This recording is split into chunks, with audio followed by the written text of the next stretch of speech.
नमस्कार दोस्तों, तो स्वागत है आपका फार्माकोलॉजी, पैथोलॉजी और जेनेटिक्स के इस नेक्स्ट वीडियो में, जिसके अंदर आज हम बात करने वाले हैं पैथोलॉजी और जेनेटिक्स के बारे में।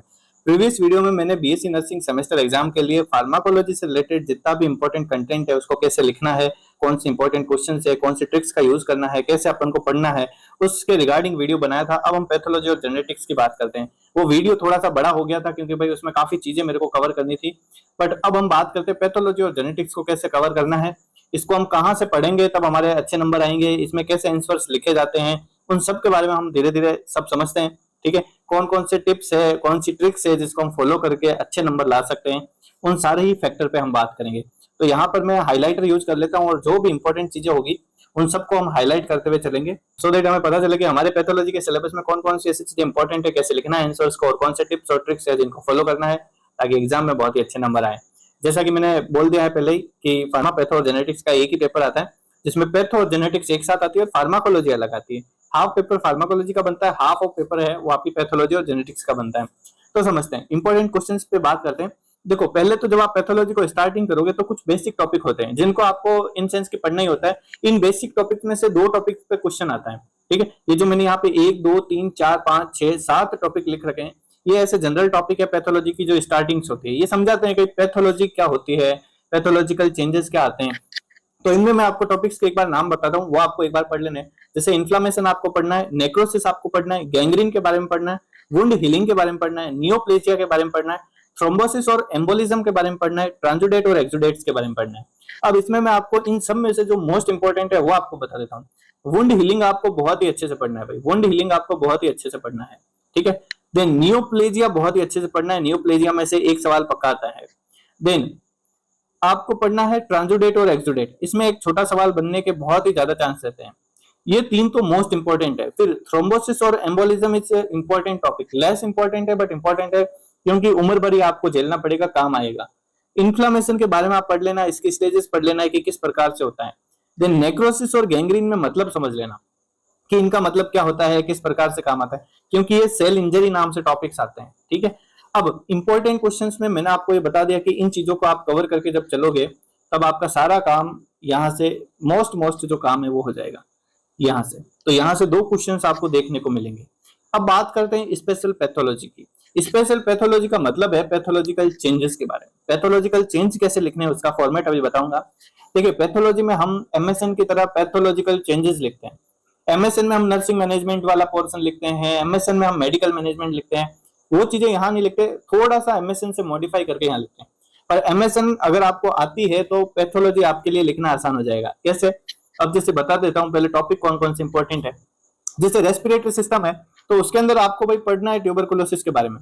This is one of the single most important topic, tuberculosis, जो आपके हर सेमेस्टर में कभी भी किसी भी ईयर में अगर ट्यूबरकुलोसिस टॉपिक है तो आपको पढ़ ही लेना है क्योंकि ये सबसे ज्यादा इंपॉर्टेंट रहता है।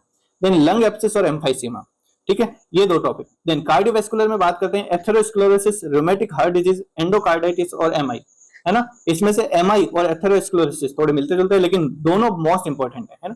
एथेरोस्क्लेरोसिस थोड़ा सा ज्यादा इंपॉर्टेंट पड़ जाता है क्योंकि इसमें हमें कुछ डायग्राम्स मिल जाते हैं कैपिलरी के, तो उनको देखना है।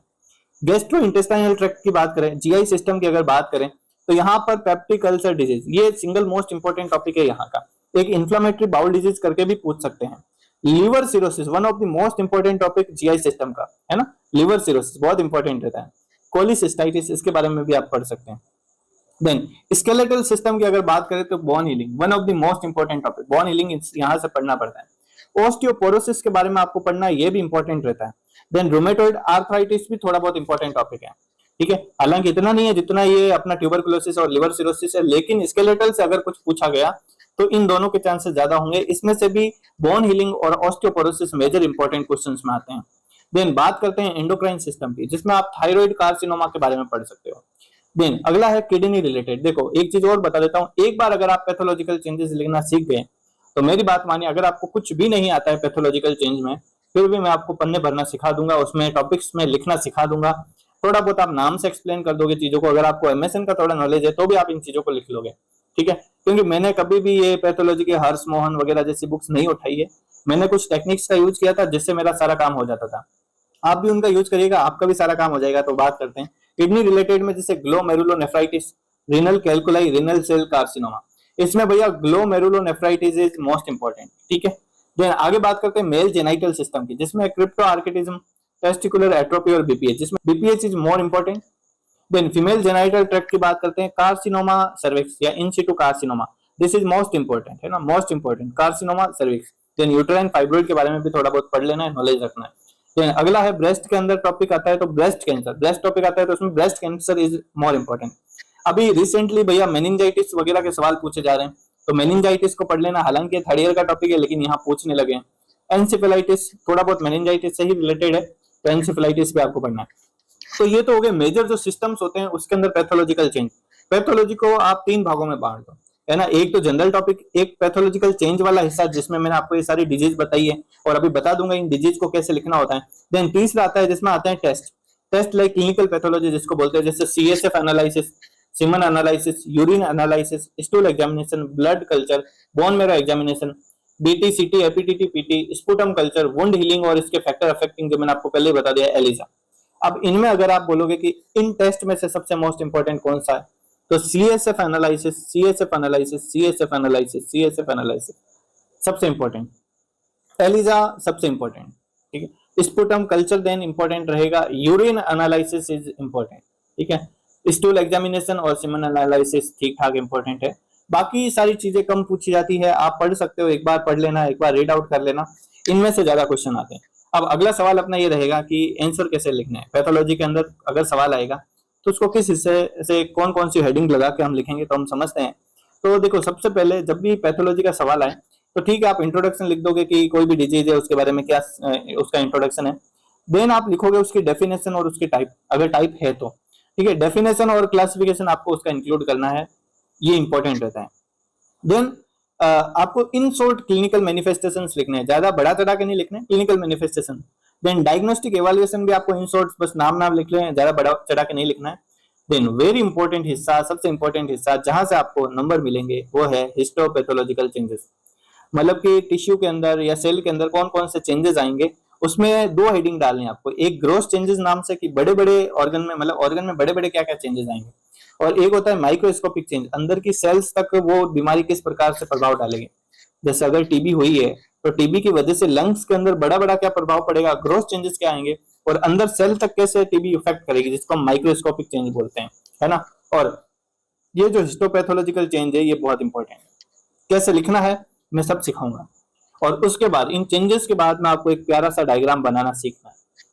डायग्राम कई किताबों में अजीब तरह के दे रखे हैं, हो सकता है आपको डायग्राम नहीं मिले, मैं आपको सब सिखाऊंगा और मैंने बतौर सिखाया भी है, एग्जाम्पल दे दे के भी बताए हैं कि किस प्रकार से पैथोलॉजी के साथ डील करना है। हाँ, कुछ बच्चे पूछेंगे हमें ट्रीटमेंट लिखना है, नहीं लिखना भाई, नर्सिंग मैनेजमेंट लिखना है, नहीं लिखना, हेल्थ एजुकेशन नहीं लिखनी, डाइट नहीं लिखनी, ये सब टॉपिक पैथोलॉजी में नहीं लिखे जाते हैं, ये सब टॉपिक नहीं लिखने होते हैं, है ना। मैं क्रॉस कर रहा हूँ, इनको नहीं लिखना है, अगर आप इनको लिखोगे तो आपके नंबर पैथोलॉजी में कटेंगे, ठीक है, इन सबको नहीं लिखना है, ठीक है। सिर्फ और सिर्फ ये इतनी सी हेडिंग्स होती है पैथोलॉजी के आंसर लिखते टाइम। एक तो आपको इंट्रोडक्शन लिखना पड़ता है, डेफिनेशन और उसके टाइप लिखने पड़ते हैं, क्लिनिकल मैनिफेस्टेशन, डायग्नोस्टिक इवैल्यूएशन लिखने पड़ते हैं, हिस्टोपैथोलॉजिकल चेंज के बारे में लिखना पड़ता है, ठीक है, और एक डायग्राम बनाना पड़ता है। हिस्टोपैथोलॉजिकल चेंज को 2 भागों में लिखा जाता है, ग्रोस चेंज और माइक्रोस्कोपिक चेंज से, है ना। अब चलते हैं जेनेटिक्स के इंपॉर्टेंट क्वेश्चंस पर, उससे पहले देख लेते हैं कि हम इस पैथोलॉजी के साथ डील कैसे करेंगे, किस प्रकार से इसके सवालों को हल करेंगे, इस प्रकार से पैथोलॉजी के क्वेश्चंस का आंसर करेंगे। सो चलते हैं, मैं आपको अपने चैनल पे ले जाता हूँ। मुझे पता है नए बच्चे हैं, आप सब सेमेस्टर के बच्चे हैं, तो इतना ज्यादा आपको नॉलेज नहीं होगा कि मेरे चैनल पे मैंने कितनी सारा खजाना डाल रखा है, ठीक है। तो जैसे ही गाइज आप मेरे चैनल पे जाएंगे, तो जब आप हमारे इन वीडियोज में जाएंगे या प्लेलिस्ट वाले पोर्शन में जाएंगे, एक प्लेलिस्ट बनाई रखी है mission pharma by nursing explorer, इस पे आपको क्लिक करना है और इसके अंदर देखिए एक वीडियो है, बहुत ही पुराना सा 2 साल पहले का वीडियो है, लेकिन सच में ये बहुत ही दमदार वीडियो है, इससे आपका बहुत सारा काम हो जाएगा। इन केस कभी मैं फ्री रहूंगा तो मैं इसमें और मॉडिफिकेशन करूंगा, लेकिन आपके खूब काम आएगा ये वीडियो।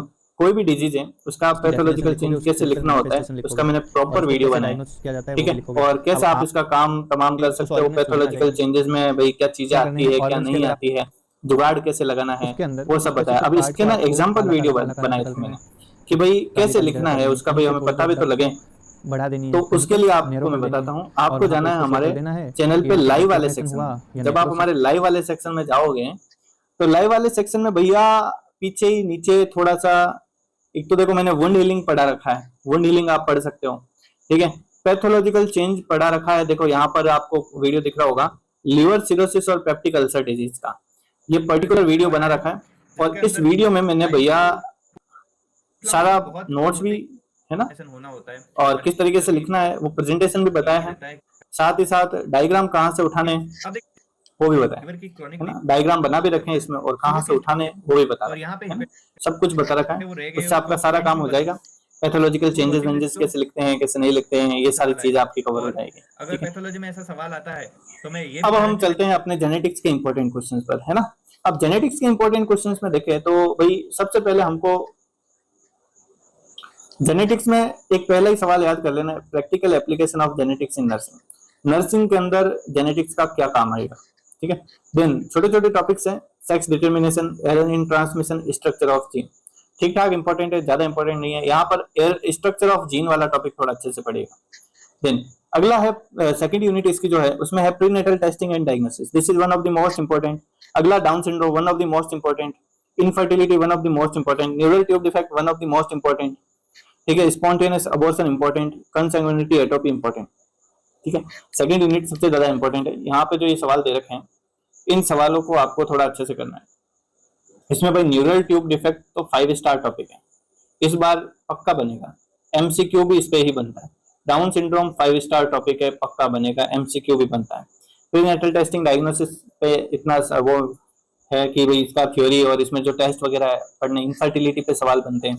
तो ये जो आपके सवाल है ना इनमें से आपको 2 क्वेश्चंस दिख सकते हैं, ठीक है, अगर अच्छा पेपर आया तो। यूनिट 3 की बात करें तो इसमें देखो भाई जैसे आपको gene testing in neonates and children, ठीक ठाक टॉपिक है, देख लेना। डिस्मॉर्फिज्म पढ़ लेना, कैरियोटाइपिंग लिटिल बिट इंपॉर्टेंट, ठीक है। अगले यूनिट 4 की बात करें तो इनबोर्न एरर ऑफ मेटाबॉलिज्म, ये एक ऐसा टॉपिक है जो मेरे को तो कभी याद नहीं हुआ ना, मैं पढ़ता था मैं तो छोड़ देता था, सोचता था आ गया तो बुरी किस्मत, क्योंकि इसमें याद नहीं होता। बट इसके क्लासिफिकेशन बहुत सारे ठीक ठाक, आपको अगर पढ़ने में आ जाए तो बढ़िया बात है, क्योंकि इंपॉर्टेंट तो रहता है, अगर आया तो फिर बैंड बजती है। जीन थेरेपी इंपॉर्टेंट है, gene therapy important, Huntington disease के बारे में आप पढ़ सकते हो। अगला यूनिट 5 है जेनेटिक काउंसलिंग, ये इंपॉर्टेंट है, genetic counselling important. Human genome project आपने 12th क्लास में पढ़ा होगा, ठीक ठाक इंपॉर्टेंट है। अदर 2 टॉपिक और भी है जैसे इरिथ्रोब्लास्टोसिस फेटालिस या यूजेनिक्स, इसके बारे में भी आप पढ़ लीजिएगा, ठीक है। तो अब सवाल रहता है कि आखिर पैथोलॉजी और जेनेटिक्स में ये जो मैंने टॉपिक आपको बताए हैं ये पढ़े कहाँ से, क्योंकि आपका हाफ ऑफ पेपर यहाँ से बनेगा। मुझे पता है फार्मापैथोजेनेटिक्स आपके 4 साल में एक क्रूशियल सब्जेक्ट रहेगा और थोड़ा बहुत ये सब्जेक्ट आपको टफ भी लगेगा, क्योंकि चीजें ना याद नहीं होगी और समझ में भी नहीं आएगा कि भाई लिखे कैसे, ठीक है। इसको आसान बनाने के लिए मैंने जितनी कोशिश हो रखी है की है, बाकी अब देखते हैं इन फ्यूचर हम और भी इस पे वर्क करेंगे, लेकिन फिलहाल मैं आपको कुछ जुगाड़ बता देता हूँ कि आपको पढ़ना कहाँ से है। तो भाई आपको पढ़ना है तो सीधी सीधी बात है, आप गूगल पे जाइए, नियोप्लेजिया पैथोलॉजी पीपीटी नर्सिंग ऐसा कुछ लिखिए। जैसे ही आप सर्च करोगे तो देखिए आपके सामने ना बहुत सारी पीपीटी आ जाएगी, इसमें से कोई आप एक अच्छी सी पीपीटी उठा लो जो आपको समझ में आती है, ठीक है। अब ये एमएलटी की है या ये देख लेता हूँ मैं ये कहाँ की है, ये भी सही लगे। यहाँ पे ये भी लिखा होता है कि भाई किसने बनाई है, ठीक है। तो उसमें कई बार अच्छे अगर इंस्टीट्यूट की आपको दिखती है या हमारे नर्सिंग वालों की दिखती है तो उन नर्सिंग वाले लोगों को सपोर्ट कर दो और उनकी पीपीटी का यूज कर लो, ठीक है। पैथोलॉजी लेक्चर है ना, ये देखो।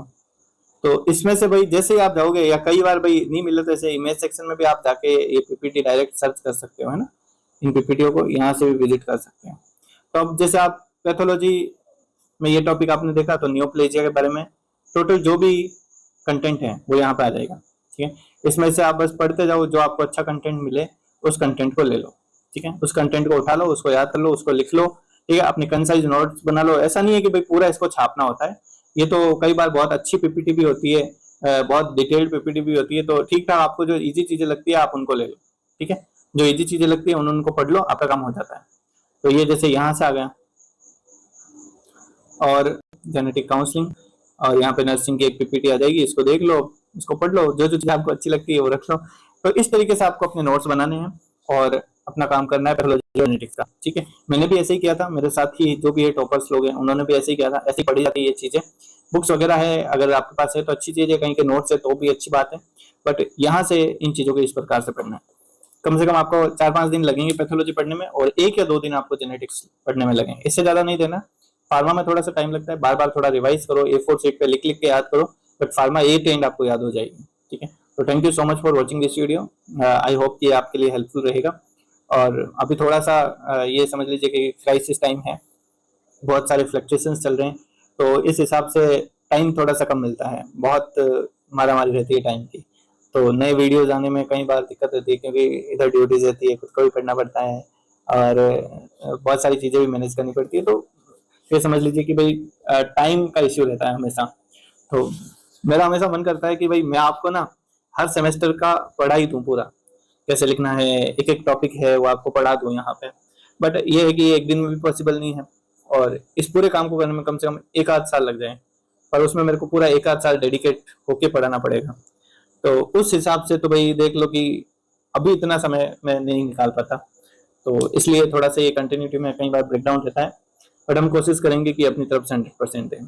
ठीक है, तो thank you so much for watching this video.